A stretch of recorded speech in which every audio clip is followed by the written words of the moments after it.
KPU tertibkan Anies. Benarkah KPU mau membuat aturan pelarangan kampanye dini?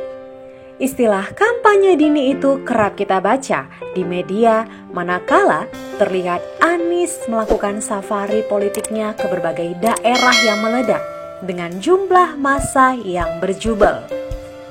Awalnya itu tak masalah bagi KPU karena tidak adanya aturan yang melarang. Namun, setelah adanya pihak kekuasaan yang merasa tertekan secara psikologis melihat massa dan elektabilitas Anies sudah melampaui misalnya Ganjar, Prabowo, Puan, dan lainnya, maka desakan dan tekanan datang ke KPU supaya menertibkan Anies kampanye dini. Istilah kampanye dini itu sebenarnya sesuatu yang lucu jika dilarang. Kenapa? Satu sisi, KPU menginginkan pemilu yang berkualitas dan pemilih yang cerdas. Untuk menghasilkan keduanya dibutuhkan ruang waktu yang panjang. Namun, jika dilihat jadwal tentang sosialisasi pendek 2 bulan, tidak cukup. Dibagi pada peserta pemilu yang berjumlah 17 partai itu secara maksimal 75 hari jika dibagi rata-rata 4 hari. Masing-masing partai untuk berkampanye, apalagi kandidat presiden, publik harus mengenalnya lebih baik tentang pengetahuan serta moral etika calon agar menghasilkan sesuai moto KPU.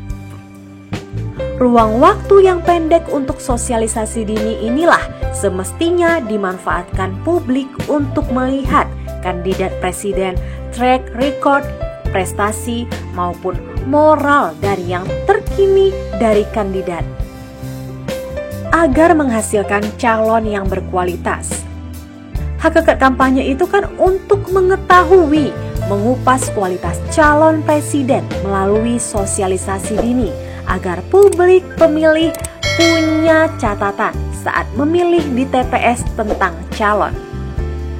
Jika Anies dan Ganjar misalnya ditampilkan ke publik untuk berdebat di kampus dengan tema hukum, contohnya untuk Anies dipertanyakan tentang Formula E dan Ganjar soal EKTP, yang menjadi persoalan dua kandidat ini dalam sosialisasi dini akan terlihat kemampuan masing-masing pihak menjelaskan, dan inilah pentingnya sosialisasi dini untuk publik sejak dini.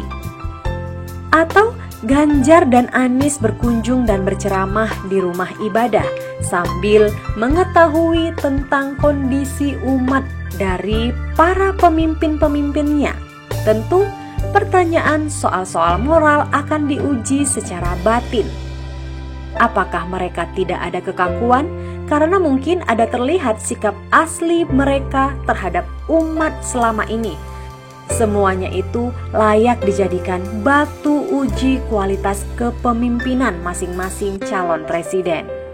Jika Anies dituduh kampanye dini, sehingga KPU memaksa diri membuatkan aturannya, apalagi aturannya memang tidak harus dibuat. Bagaimana pula bagi calon lain melakukan hal serupa selaku pejabat negara menggunakan fasilitas negara? Kan tidak perlu ekstrim membangun penilaian dan menuduh semuanya dengan kampanye dini. Misalnya, para pejabat negara itu lakukan kunjungan ke masyarakat, ke rumah ibadah, ke pondok pesantren disebut melanggar peraturan. Yang diperlukan KPU membangun kesetaraan, bukan diskriminasi dalam aturan. Terlihat sekali usaha menjegal Anies di mata publik jika KPU melakukan hal tersebut. Kini KPU harus berpikir ulang dalam mengambil kebijakan dan keputusan publik akan mengawasi dan menilai apakah KPU bekerja independen dan mandiri tanpa intervensi sebagaimana yang diklaim sebagai sebuah kepanitiaan pemilu nasional yang jujur dan berintegritas tanpa tekanan kekuasaan.